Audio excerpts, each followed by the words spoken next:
오늘의 주요 뉴스 함께 살펴보겠습니다. 첫 번째 소식입니다. 서울중앙지검이 김건희 여사의 명품 가방 수수 의혹에 대해 무혐의 결론을 내린 것으로 21일 알려졌습니다.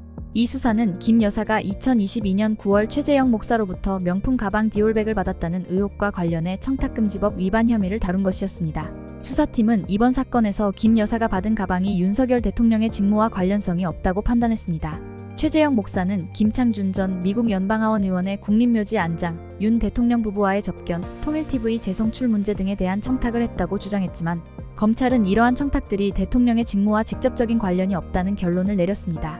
특히 검찰은 김 여사와 최 목사의 관계, 그리고 김 전 하원 의원의 국립묘지 안장이 결국 성사되지 않은 점 등을 종합적으로 고려해 해당 가방이 직무 관련 청탁 대가로 주어진 것이 아니라 개인적인 친분에서 비롯된 선물이라는 판단을 내린 것으로 보입니다. 검찰은 수사 과정에서 김 여사를 비롯해 대통령실 행정관 3명, 최재형 목사, 김창준 전 하원 의원 등 여러 관계자들을 소환해 조사했습니다.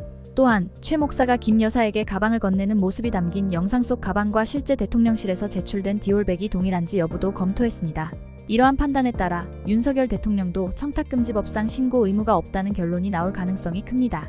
청탁금지법에 따르면 공직자는 직무와 관련해 배우자가 금품을 수수한 경우 이를 신고해야 하지만 이번 사건에서 직무 관련성이 없다고 판단한 것입니다. 한편 최재형 목사는 검찰 수사에 이의를 제기하며 대검찰청에 수사심의위원회 소집을 신청할 계획입니다.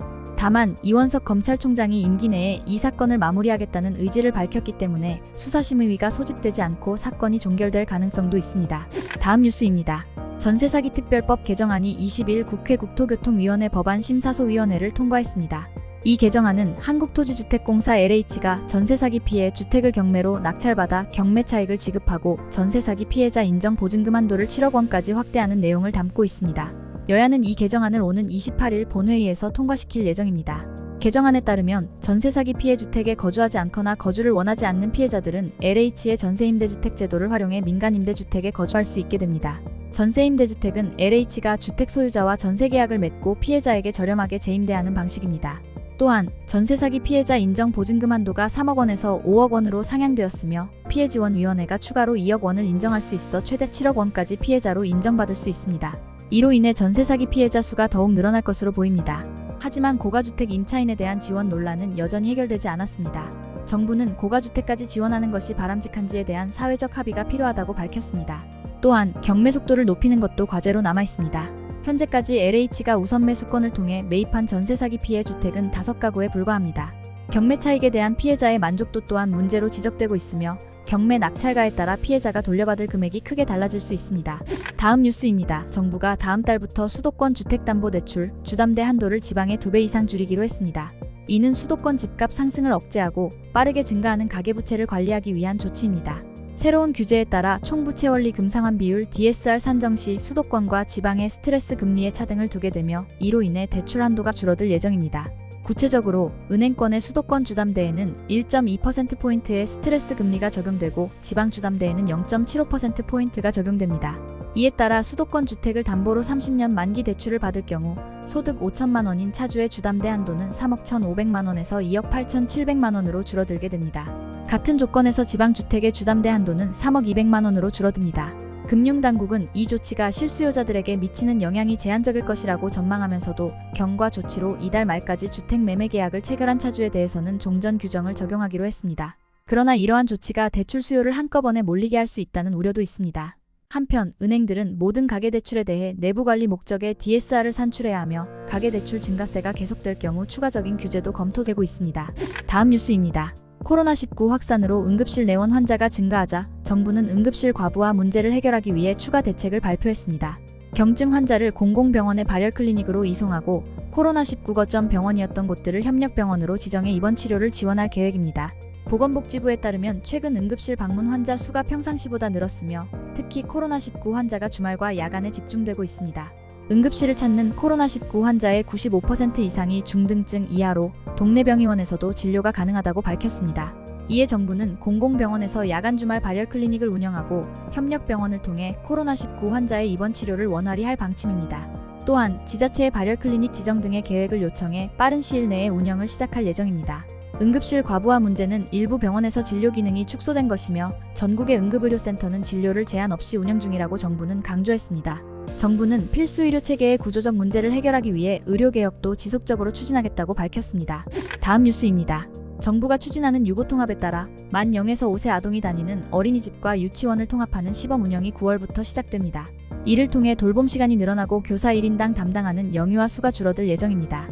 교육부는 전국 152개 기관이 영유아 학교 시범 사업에 선정되었다고 22일 발표했습니다.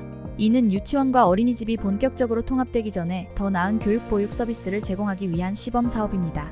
전국 유치원과 어린이집 중 약 0.4%가 시범학교로 선정되었으며 각 시범학교는 충분한 운영시간 보장, 교사 대 영유아 비율 조정, 맞춤형 프로그램 강화 등을 추진할 예정입니다. 특히 시범학교에서는 기본 운영시간인 8시간 외에도 아침 저녁 돌봄 시간을 추가로 제공하며 필요시 돌봄 전담 인력을 채용할 수 있습니다. 이 시범 사업은 교육과 보육의 질을 높여 저출생 문제를 해결하겠다는 취지로 추진되며 2025년 통합법 제정을 목표로 2026년부터 본격적인 통합기관을 출범시킬 계획입니다. 다음 뉴스입니다. 경남 하동군 진교파출소에서 실종된 40대 여성이 순찰차 뒷좌석에서 숨진 채 발견된 사건은 경찰의 근무규정 미준수로 인해 발생한 것으로 드러났습니다. 경남경찰청은 20일 기자설명회를 통해 사건 당시 순찰차 운행기록 점검이 제대로 이루어졌다면 2차례의 기회가 있었음에도 불구하고 여성을 발견하지 못한 사실을 인정했습니다. 숨진 여성은 지난 16일 새벽 2시경 파출소에 도착해 주차된 순찰차의 문을 열고 뒷좌석에 들어갔습니다. 그러나 해당 차량의 문은 잠겨있지 않았고 순찰차 특성상 여성은 차량 밖으로 나올 수 없었습니다. 이 여성이 발견된 시점은 약 36시간 후인 19일 오후 2시경이었습니다. 경찰은 16일과 17일 아침 순찰차 점검을 통해 여성을 발견할 기회를 놓친 것입니다. 사건 발생 당시 순찰차는 15일 오후에 주차된 이후 45시간 이상 움직이지 않은 상태였습니다. 경찰청과 경남경찰청은 순찰차 문이 잠겨있지 않은 이유와 점검 중 여성을 발견하지 못한 경위를 조사 중이라고 밝혔습니다. 한편 부검 결과 여성의 사망 원인은 폭염 속에서 발생한 고체온증으로 추정되었습니다. 사망 시점은 순찰차에 들어간 후 12시간이 지난 16일 오후로 추정되며 경찰은 여성이 순찰차에서 탈출을 시도했는지 여부에 대해 추가 조사를 진행 중입니다. 이 여성은 지적장애 2급으로 최근 의료기관에서 퇴원한 뒤 실종된 상태였습니다. 그녀의 실종 신고는 17일 오전에 접수되었으며 경찰은 19일 오후 순찰차에서 부패한 냄새를 감지하고 여성의 시신을 발견했습니다. 사건의 자세한 경위는 아직 밝혀지지 않았습니다. 다음 뉴스입니다. 최근 제주도에서 주거 및 숙박시설의 경매 건수가 급증하고 있습니다. 7월 기준 제주 지역의 주거시설 경매 건수는 169건으로 1년 전보다 2배 이상 늘어났습니다. 이와 함께 낙찰가율은 하락세를 보이며 매각가율은 60%대에 그치고 있습니다. 응찰자 수도 2에서 3명으로 줄어드는 등 제주 부동산 시장의 인기가 한풀 꺾인 모습입니다. 제주살이 열풍도 시들해지며 지난해 제주 인구는 13년 만에 전입 인구보다 전출 인구가 많아졌습니다. 가수 이효리와 이상순 부부도 서울로 이사할 계획을 밝히며 제주살이를 접게 된 이유로 고향으로 돌아가 본업에 충실하고 싶다고 언급했습니다. 이와 함께 해외여행이 다시 활발해지고 국내 여행지로서 강원도의 인기가 높아지면서 제주를 찾는 여행객도 줄어들고 있습니다.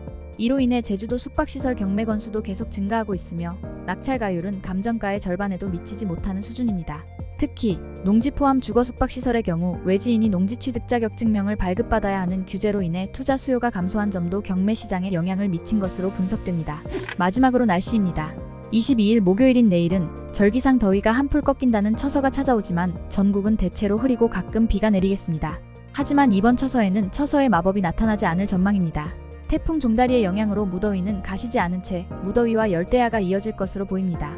비는 대부분 밤에 그치겠지만 경기 동부와 강원 내륙산지, 충청권 내륙, 전라동부, 경상권 그리고 제주도는 23일 새벽까지 비가 계속될 것으로 예상됩니다. 예상 강수량은 수도권, 강원 내륙산지, 충청권 지역에 20에서 60mm, 제주도에는 10에서 40mm, 전라권과 경상권은 5에서 40mm, 그리고 강원 동해안에는 5에서 30mm 정도입니다. 아침 최저기온은 24도에서 28도, 낮 최고기온은 29도에서 36도로 예보되었습니다. 날씨였습니다. 오늘의 주요 뉴스는 여기까지입니다. 구독과 좋아요, 알람 설정은 뉴스 제작에 큰 힘이 됩니다. 시청해주셔서 감사합니다.